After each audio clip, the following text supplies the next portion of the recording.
What if I told you that Game of Thrones is real and still happening to this very day? What if I told you that the Las Vegas shooting was just another episode? Many people think that what I'm about to tell you is a conspiracy theory.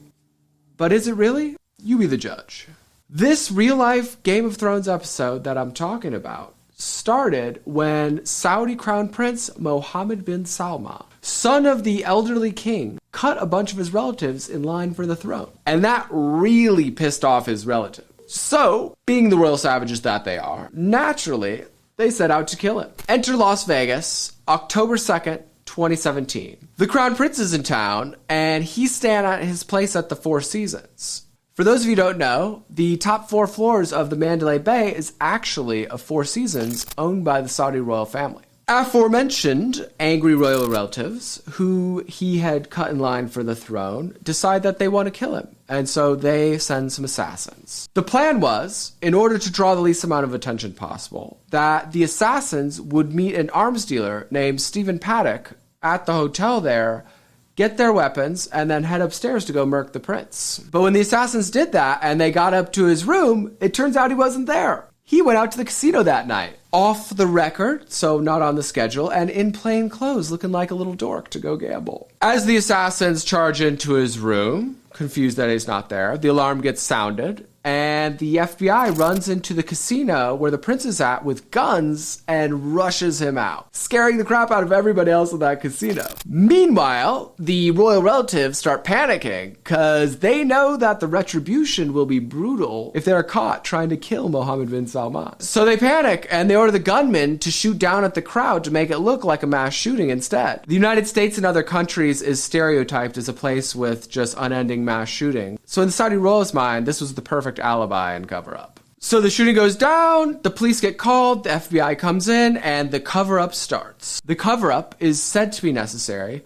because the title of Saudi king also carries a lot of religious connotations, meaning that being caught in the casino or doing something that is against the rules of Islam could jeopardize that prince's ability to rise to the throne. So an intelligence assessment is made, a deal is cut, and the US government agrees to cover up the motive behind the Vegas shooting to make sure the prince isn't outed for being in the casino and can still take power. And in exchange, he will do the United States bidding abroad. Shortly after that shooting, the Saudi Crown Prince ordered KSA, the Saudi version of the CIA, to go hunt down and kidnap all of his relatives all around the world and imprison them and interrogate them at this Ritz-Carlton in Riyadh. It was insane, like something out of a movie. He said it was to purge corruption, but everyone knew that was a lie. So he's in there interrogating his relatives. There's rumors of killings, there's rumors of torture, he claws back a lot of their money, and eventually he finishes consolidating power and getting rid of everyone who doesn't like him. So at this point, Mohammed bin Salman, the crown prince, is a made man. He has successfully neutralized the threat from his relatives, and he has the FBI and the CIA covering up his mess in America. So his ego starts to get a little bit huge. So fast forward a little bit, Mohammed bin Salman, emboldened by the total lack of accountability, decides to strike again and go after Jeff Bezos, one of the richest, most powerful oligarchs in the world, targeting him with the military hacking tool called Pegasus, exposing an affair he was having at the time, and kicking off one of the most expensive divorces in history.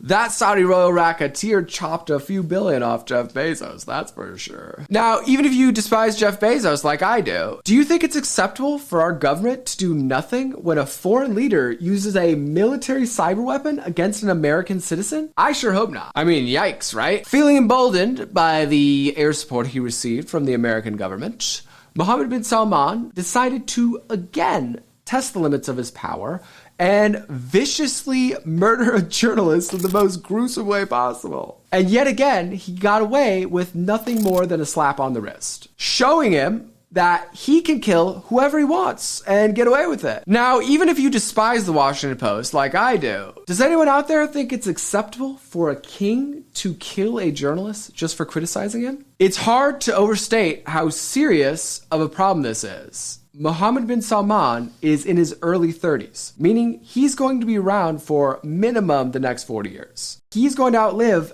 every other world leader by decades. So he doesn't have to really care as much what they think. And he's already been trained to believe that he is untouchable and that he can use military resources to go after anyone he wants, including American citizens, and that there will never be consequences. It is going to be extremely problematic if we let this journalist butchering savage continue to run wild for the next 40 years. So this leads me to the Trump angle, because I've been trying to figure this one out. What did Trump know about the Vegas thing? Obviously, he was president. Was he involved in the cover-up? Personally, I spent a lot of time in 2016 helping Trump get elected, so I don't really want to believe that he would do anything like that. But something happened recently that really makes me wonder. Trump endorsed Sheriff Joe Lombardo, the exact sheriff who helped the FBI cover up the Vegas shooting. Now, I've been trying to figure out, why would Trump do that? Lombardo isn't popular, so like his vaccine stance, endorsing Lombardo made lots of his Republican voters very mad. So mad, in fact, that shortly thereafter, the Republican Party in the state of Nevada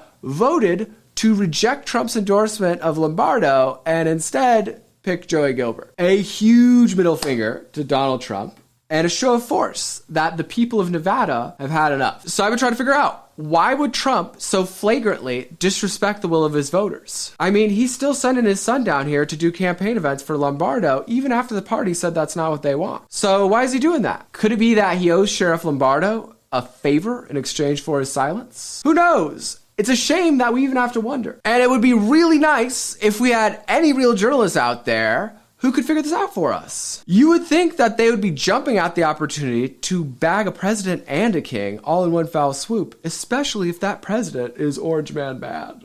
But no worries, they'll have to come around sooner or later, because if they keep ignoring this story, they're probably gonna keep getting slaughtered like animals by that vicious prince. Some people call that natural consequences. I just call that karma. Anyways, that's the theory. Hope everyone out there is ready for an exciting year, because we are going to have so much fun together.